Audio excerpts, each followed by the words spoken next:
Selamat hari Minggu, saudara-saudaraku. Kembali kita akan menikmati firman Tuhan yang merupakan kebutuhan yang pertama dan paling utama dalam hidup kita. Mari kita berdoa. Damai sejahtera Allah yang melampaui segala akal, memelihara hati dan pikiran saudara-saudara di dalam Yesus Kristus Tuhan kita. Amin. Firman Tuhan bagi kita hari Minggu ini diambil dari kitab Kejadian pasal 1 ayat 26 sampai dengan ayat 31. Demikian bunyinya. Berfirmanlah Allah, baiklah kita menjadikan manusia menurut gambar dan rupa kita, supaya mereka berkuasa atas ikan-ikan di laut dan burung-burung di udara, dan atas ternak dan atas seluruh bumi, dan atas segala binatang melata yang merayap di bumi. Maka Allah menciptakan manusia itu menurut gambarnya. Menurut gambarnya Allah diciptakannya dia. Laki-laki dan perempuan diciptakannya mereka. Allah memberkati mereka. Lalu Allah berfirman kepada mereka, beranak cuculah dan bertambah banyak. Penuhilah bumi dan taklukkanlah itu. Berkuasalah atas ikan-ikan di laut dan burung-burung di udara, dan atas segala binatang yang merayap di bumi.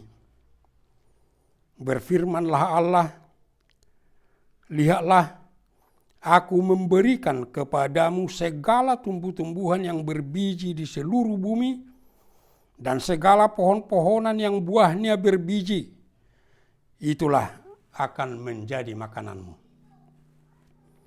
Tetapi kepada segala binatang di bumi, dan segala burung di udara, dan segala yang merayap di bumi, yang bernyawa, kuberikan segala tumbuh-tumbuhan hijau menjadi makanannya, dan jadilah demikian. Maka Allah melihat segala yang diciptakannya itu sungguh amat baik. Jadilah petang dan jadilah pagi. Itulah hari ke-6.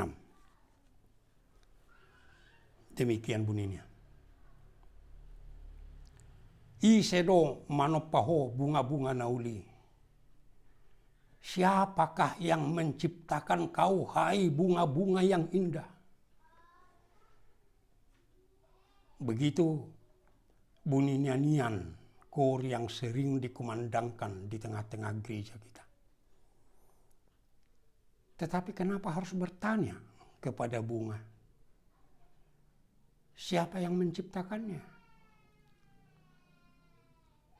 Sebenarnya itu hanya gaya bahasa untuk mempertajam pertanyaan itu kepada manusia, kepada saya, kepada saudara, kepada kita. Mungkin kita akan berkata, untuk apa itu ditanyakan? Karena hampir semua orang pasti tahu Allah yang menciptakan. Benar. Tetapi pada zaman kita sekarang ini, sudah banyak orang yang dengan mudah menjawab itu, tapi tidak mau tahu akan hal itu.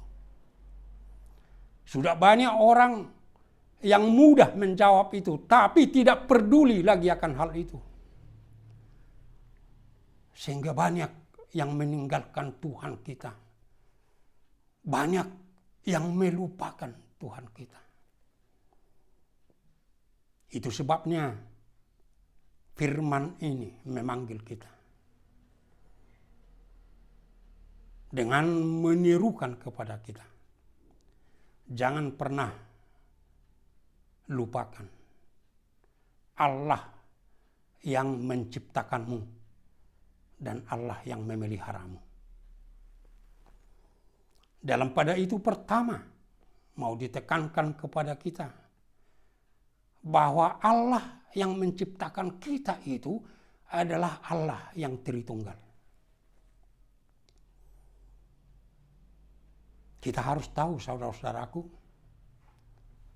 Alkitab, yang berdasarkan Alkitab itu orang percaya, gereja-gereja sangat menekankan perlunya kita memahami ketritunggalan itu. Sehingga gereja-gereja di dalam kalender tahun gerejawi membuat satu khusus untuk mengingatkan kita Minggu Trinitatis seperti minggu hari ini.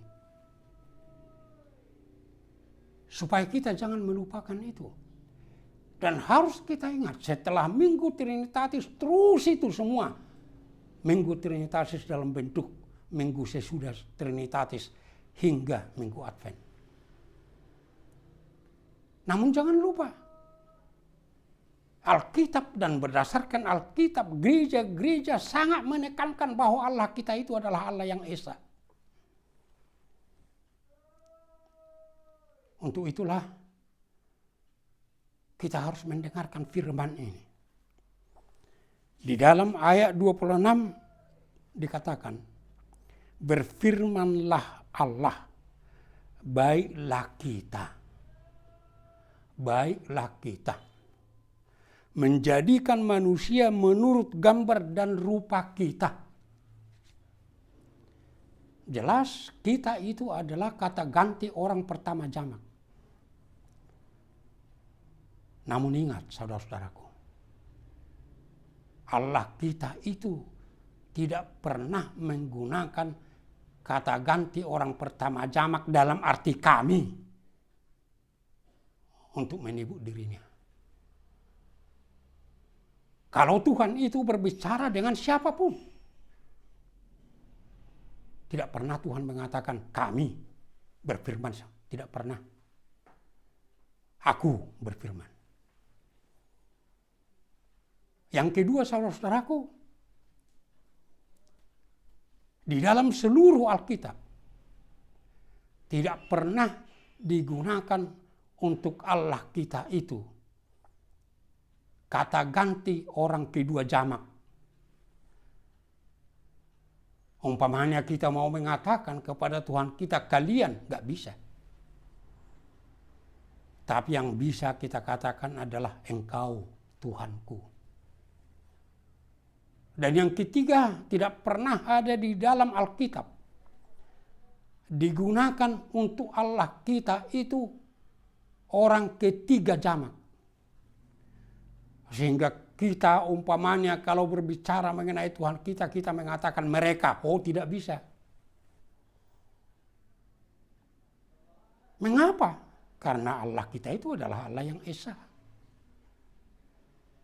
Oleh sebab itu harus kita ingat hanya Tuhan sendiri, hanya Allah sendiri yang berhak dan berkuasa menggunakan kata ganti orang pertama jamak dalam arti kita untuk dirinya. Di saat Tuhan itu berbicara untuk dirinya, hanya Tuhan yang berhak menggunakan itu. Siapapun tidak bisa menggunakan dalam pengertian kata ganti jamak. Dan memang dengan pengertian kata kita itu tidak bisa kita hindari. Tidak bisa kita sangkal. Memang di dalam diri Allah kita yang Esa itu ada ketigaan. Itu yang disebutkan dalam kisah penciptaan ini. Dari sejak ayat pertama sudah jelas dikatakan. Allah yang menciptakan seluruh langit dan bumi. Dan Allah menciptakannya oleh firman-Nya. Allah berfirman Dan di dalam perjanjian baru kita tahu, dijelaskan bahwa firman itu adalah Tuhan Yesus Kristus. Di dalam Yohanes 1 jelas, firman itu yang menciptakan. Dan firman itu yang menjadi daging. Itulah Tuhan kita Yesus Kristus. Tuhan Yesus Kristus yang sudah ada dari kekal hingga kekal bersama dengan Allah Bapa. Dan yang kedua, dalam kisah penciptaan itu jelas Allah menciptakan segala sesuatu melalui rohnya. Roh Tuhan melayang-layang di atas air itu. Dan jelas di dalam Alkitab ditegaskan bahwa Roh Kudus itu memang adalah roh pencipta yang sudah ada dari kekal hingga kekal di dalam diri Allah Bapa dan Tuhan kita Yesus Kristus. Itu sebabnya selalu kita sebutkan berdasarkan firman Tuhan sendiri bahwa Allah kita itu Esa. Esa, benar-benar Esa. Tapi Allah yang Tritunggal. Ada ketigaan di dalam keesaan itu. Allah Tritunggal itulah yang menciptakan kita. Dan saat kita tidak mengakui bahwa Allah Tritunggal itu yang menciptakan kita, maka kita sendiri menurunkan derajat kita menjadi sama dengan segala ciptaan atau bahkan lebih rendah dari ciptaan lain. Saudara-saudaraku, hingga kini teori yang paling dikenal manusia mengenai terjadinya manusia adalah teori evolusi Darwin yang disebut teori evolusi Darwinisme. Yang dia jelaskan terjadi evolusi dari binatang satu sel hingga sampai kepada kera dan kemudian dari kera berevolusi menjadi manusia. Banyak yang tetap mempertahankan itu, saudara-saudara. Nah, oleh sebab itu menurut cerita pernah diadakan panel diskusi di Amerika. Yang pesertanya adalah 50% pengikut teori evolusi Darwinisme dan 50% teolog-teolog. Yang mau dibicarakan di sana adalah mana yang benar. Manusia itu terjadi menurut evolusi yang dikatakan oleh Darwin atau penciptaan Tuhan. Diskusi itu sangat hangat. Hingga satu hari tidak ada keputusan, tidak ada kesimpulan. Akhirnya moderator mencari jalan keluar. Dia host diskusi itu 1/4 jam. Dan kemudian dia minta semua pesertanya keluar dari ruangan. Kemudian dia menyuruh panitia untuk mengatur bangku-bangku yang dalam ruangan itu menjadi 2 baris. Setelah 1/4 jam, dia pergi ke pintu ruangan itu. Kemudian dia mengumumkan, kita akan melanjutkan diskusi kita. Dan saya minta supaya semua masuk, tapi masuk dengan tertib. Tertibnya seperti ini katanya. Yang duluan masuk adalah kelompok yang menganggap dirinya adalah keturunan kera. Supaya masuk dan duduk di barisan sebelah kanan. Tidak ada yang mau masuk. Dia panggil lagi.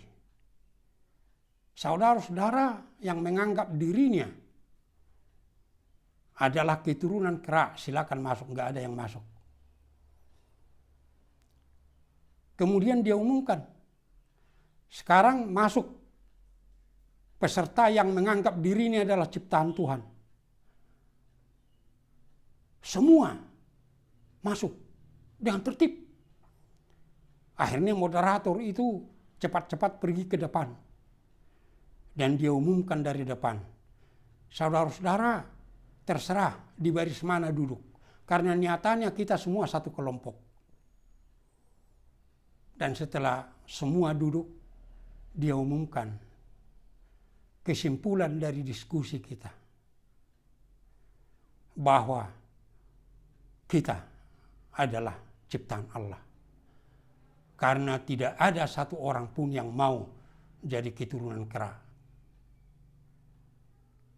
Saya hanya mengutip cerita itu saudara-saudara untuk kita mengerti. Saat kita tidak mengakui sebagai ciptaan Allah Tritunggal itu, maka kita merendahkan diri kita. Oleh sebab itu harus benar-benar kita hidupi. Dan Allah yang Tritunggal itulah saudara-saudaraku yang memelihara kita.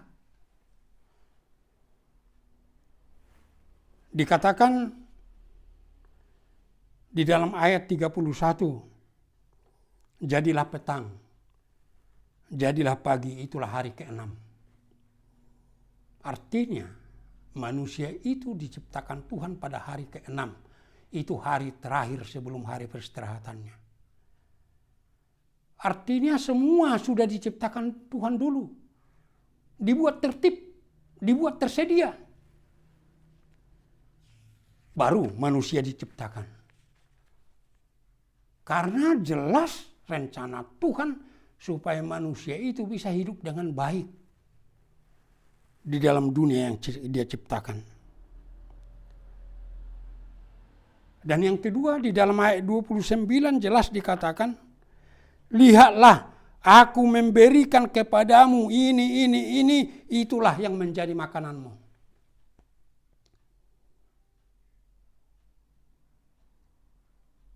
Allah mengatakan buah-buahan, biji-bijian pohon.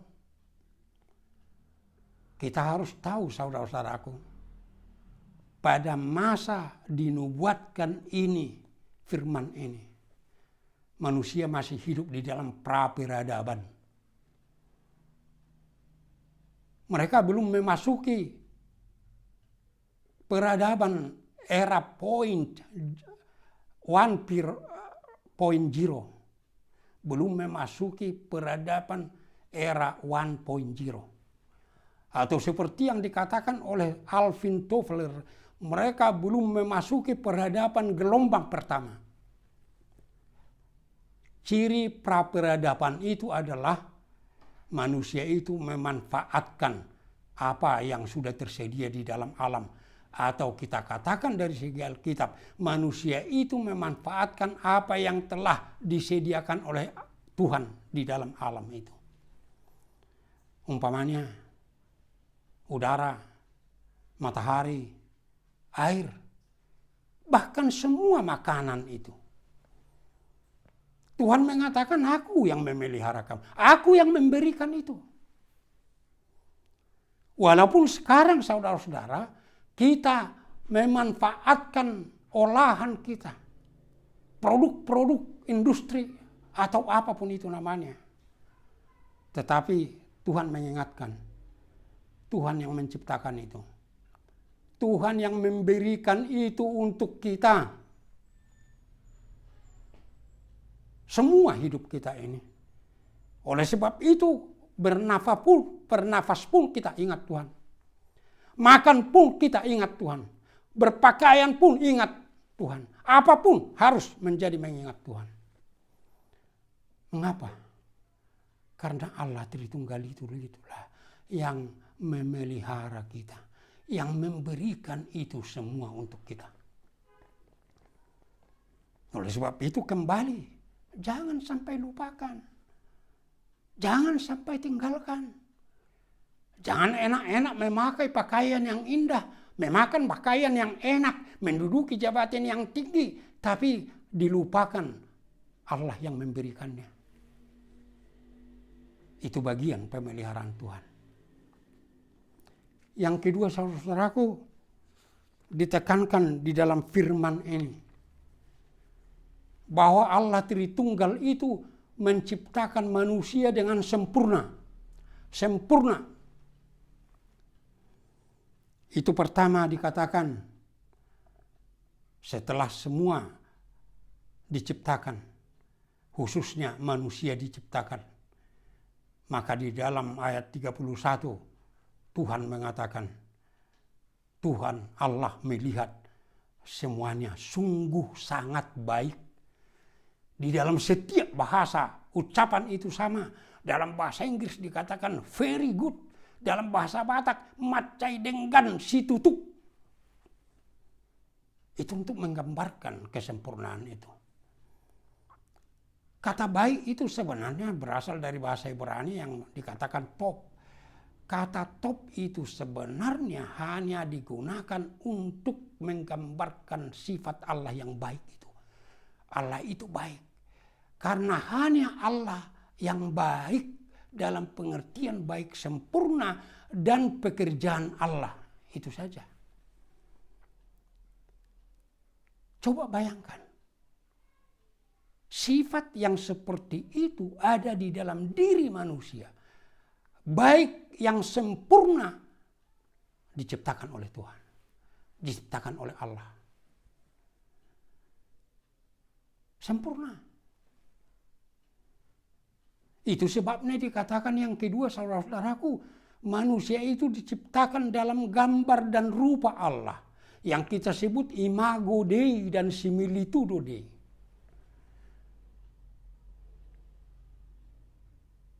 Pernah ada orang yang mengatakan kepada saya, pasti Adam itu pasti sangat tampan. Hawa itu pasti sangat cantik. Karena mereka adalah gambar dan rupa Allah. Oh, jangan mengerti itu saudara-saudaraku. Dalam bentuk tubuh, dalam bentuk wajah. Allah itu adalah roh. Kalaupun di dalam Alkitab dikatakan Allah itu punya tangan, Allah itu punya mata, Allah itu punya telinga. Itu kan hanya gaya bahasa antropomorfisme. Yang membuat gambaran-gambaran seperti manusia. Supaya kita bisa mengerti bahwa Allah itu hidup. Allah itu tidak punya mata seperti mata kita. Tidak punya tangan seperti tangan kita. Oleh sebab itu kesegambaran dan keserupaan kita dengan Allah ada di dalam keberadaan kita.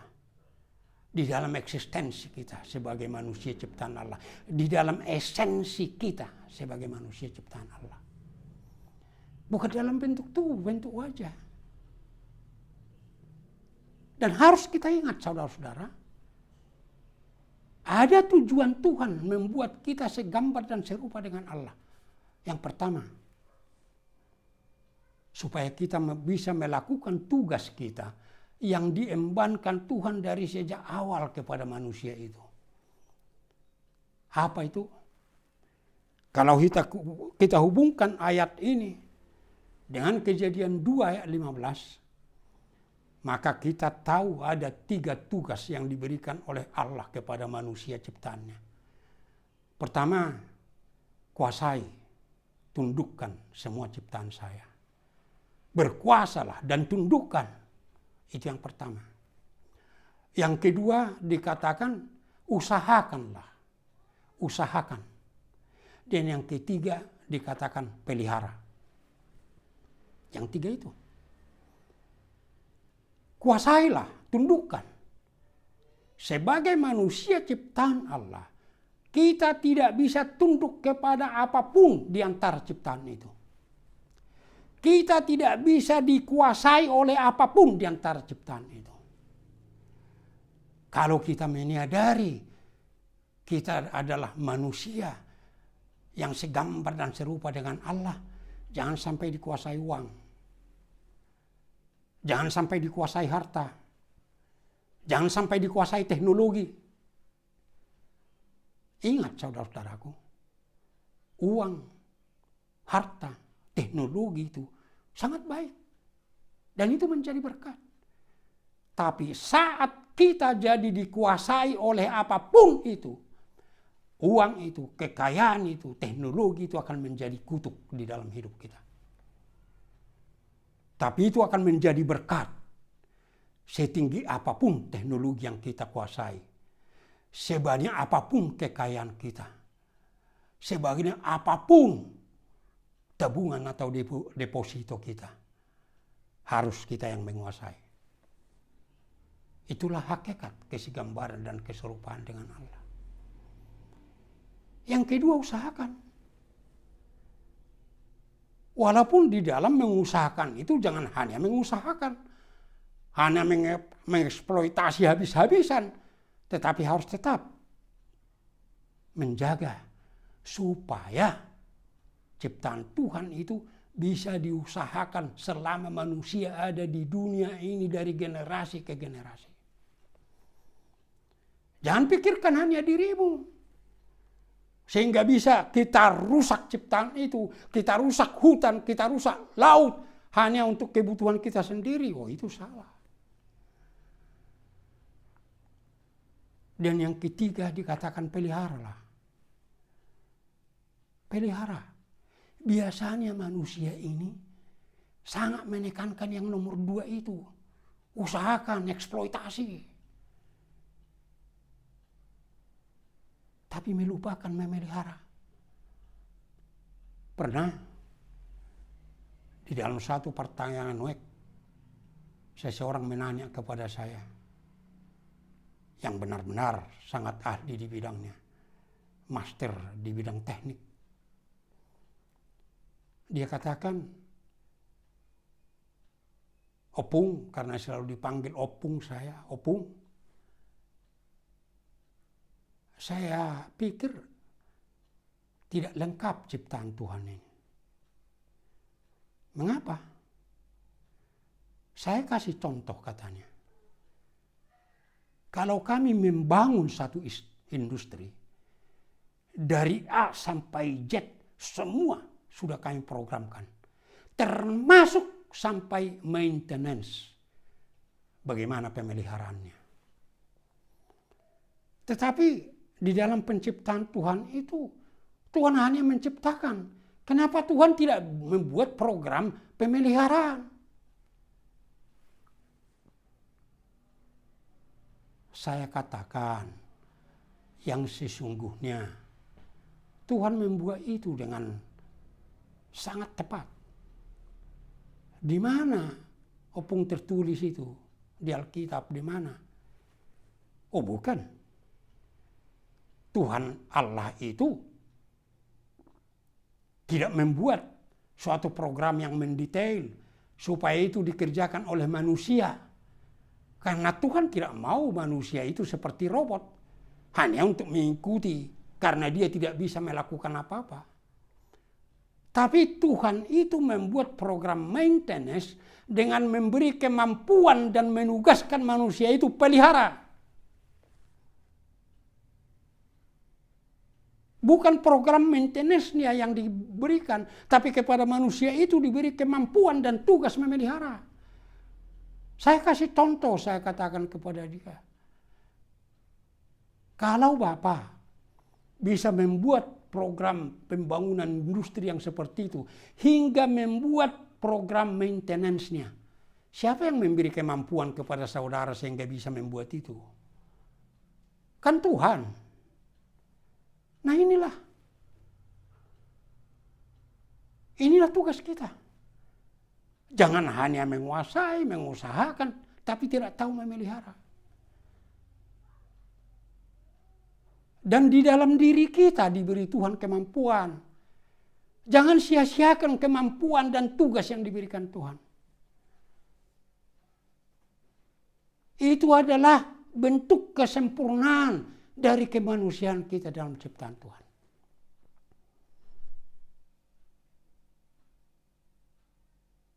Kita sempurna diciptakan. Dikatakan di dalam firman ini, laki-laki dan perempuan manusia itu diciptakan.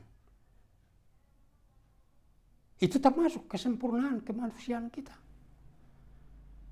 Tapi ingat, bukan berarti serentak laki-laki dan perempuan itu diciptakan. Kita harus baca Kejadian 2 18 sampai 25. Dan itu jelas nyata dari firman ini. Di dalam ayat 27 dikatakan seperti ini. Maka Allah menciptakan manusia itu menurut gambarnya, menurut gambar Allah diciptakannya dia. Disambung, laki-laki dan perempuan diciptakannya mereka.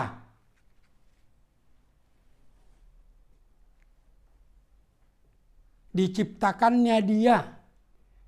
Baru laki-laki dan perempuan diciptakannya mereka. Tetapi yang mau ditekankan di sana bukan masalah urutan penciptaan manusia itu. Tapi yang mau ditekankan, laki-laki dan perempuan itu sama. Diciptakan Allah menurut gambar dan rupa Allah.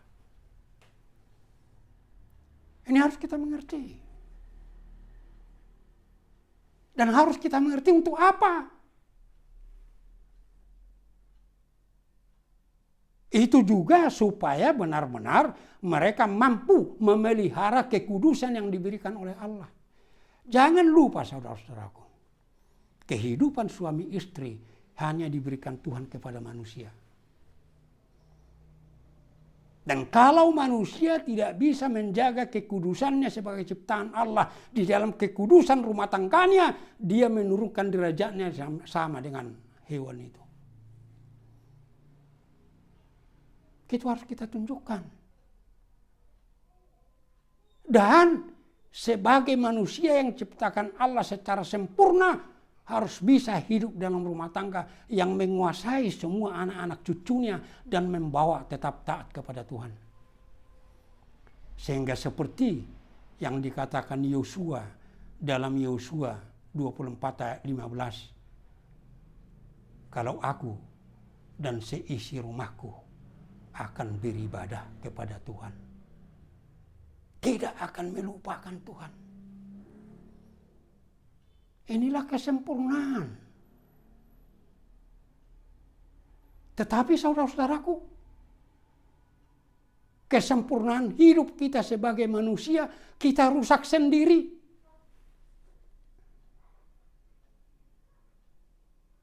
Karena sebenarnya kesegambaran dan keserupaan dengan Allah itu juga supaya kita bisa berkomunikasi dua arah dengan Allah. Dan hanya manusia yang bisa melakukan itu. Dalam kesegambaran dan keserupaannya dengan Allah, dia bisa berkomunikasi. Kita bisa berkomunikasi dengan Allah kita. Dan supaya kita bisa menggunakan kebebasan kita. Karena jangan lupa, hanya manusia dalam kesegambaran dan keserupaannya dengan Allah yang diciptakan Allah dalam kebebasan. Kebebasan manusia hanya dibatasi oleh dua kebebasan. Kebebasan mutlak Allah dan kebebasan sesama kita. Tetapi semua itu saudaraku dirusak oleh manusia itu sendiri.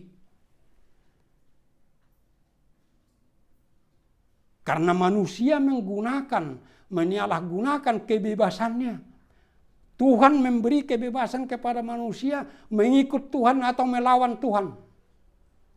Manusia bisa melawan Tuhan. Tapi Tuhan katakan, kalau kita hidup di dalam Tuhan, kita akan hidup. Kalau kita melawan Tuhan, kita akan mati. Inilah yang dipilih oleh manusia itu, saudara-saudaraku. Dia memilih melangkahkan kakinya sesuai dengan kehendaknya. Melakukan apa yang sesuai dengan kehendaknya. Sehingga dia meninggalkan firman Allah. Manusia jatuh ke dalam dosa. Rusak kesempurnaannya. Rusak imago Dei dan similitudo Dei-nya. Tapi begitu agung saudara-saudaraku. Kasih Allah kita yang Tritunggal itu. Allah tidak mau membiarkan kita merusak kesempurnaan kita, merusak imago Dei dan similitudo Dei kita. Maka Allah Bapa mengaruniakan anaknya yang tunggal itu. Firman yang menjadi manusia itu, yang sudah ada kekal dan sampai kekal di dalam diri Allah itu. Dia datang menjadi manusia untuk menyelamatkan kita. Dia mau menderita, dia mau mati, mengorbankan dirinya untuk menyelamatkan kita, memulihkan kita kepada kesempurnaan itu, memulihkan kita kepada imago Dei dan similitudo Dei itu. Dan bukan hanya itu, saudara-saudaraku, dalam Minggu Trinitatis ini harus kita ingat, Tuhan Allah kita itu mencurahkan rohnya untuk menguatkan kita dan memampukan kita hidup dalam kesempurnaan itu.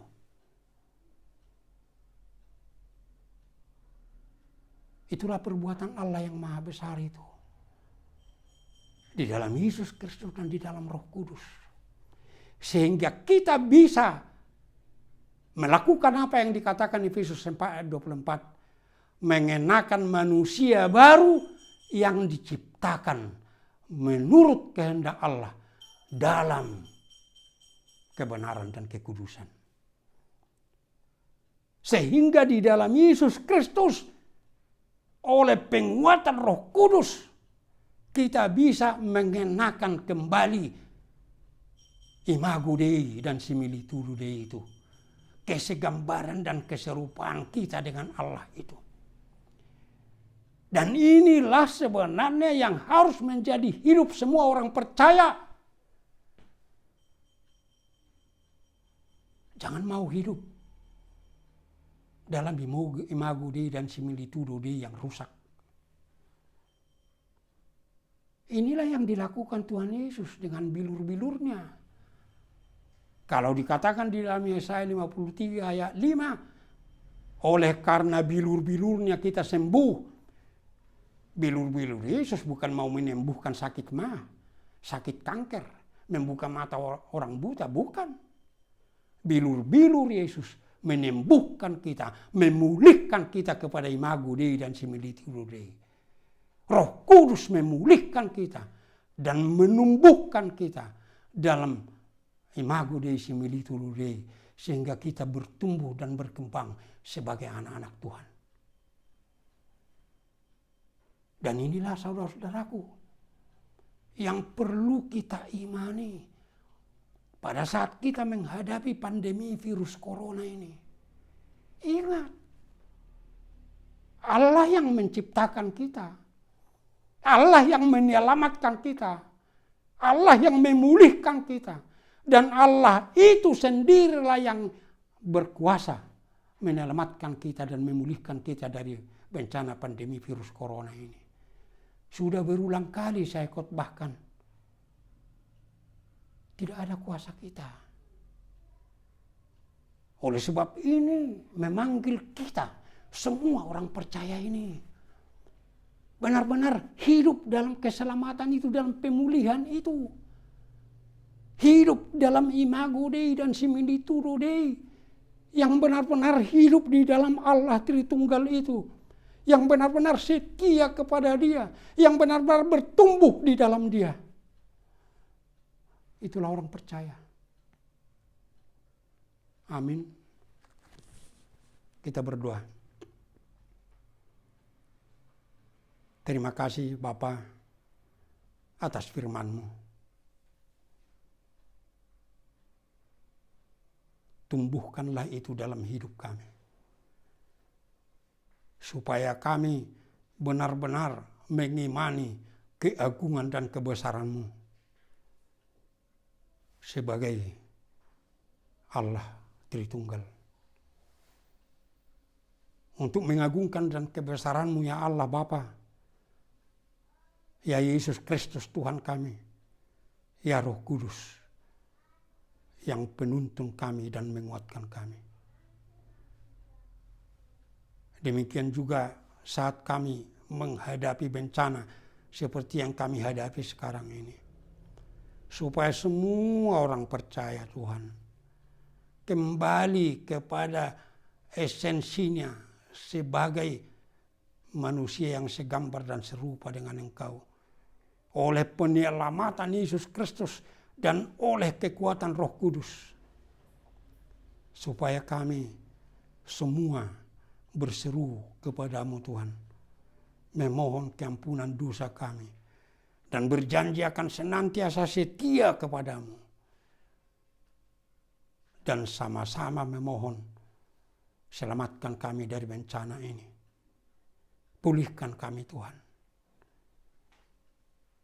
Dan supaya Tuhan bekerja dalam diri semua orang, masyarakat bangsa ini, khususnya kepada pemerintah kami, presiden kami, supaya mereka selalu bersemangat melakukan apa yang bisa mereka lakukan, tetapi akhirnya berserah diri kepadamu Tuhan, supaya makin banyak orang yang percaya kepadamu di dalam Yesus Kristus Tuhan kami. Tuhan, pulihkanlah gerejamu, selamatkan gerejamu, supaya bisa hidup benar-benar sebagai tubuh Kristus, dan benar-benar bisa beribadah di rumahmu. Bapa, hanya pengasihanmu, hanya pengampunanmu, hanya oleh karena namamu yang kudus itu, di dalam Yesus Kristus, kami berseru kepadamu Bapa. Dengarkan kami. Amin.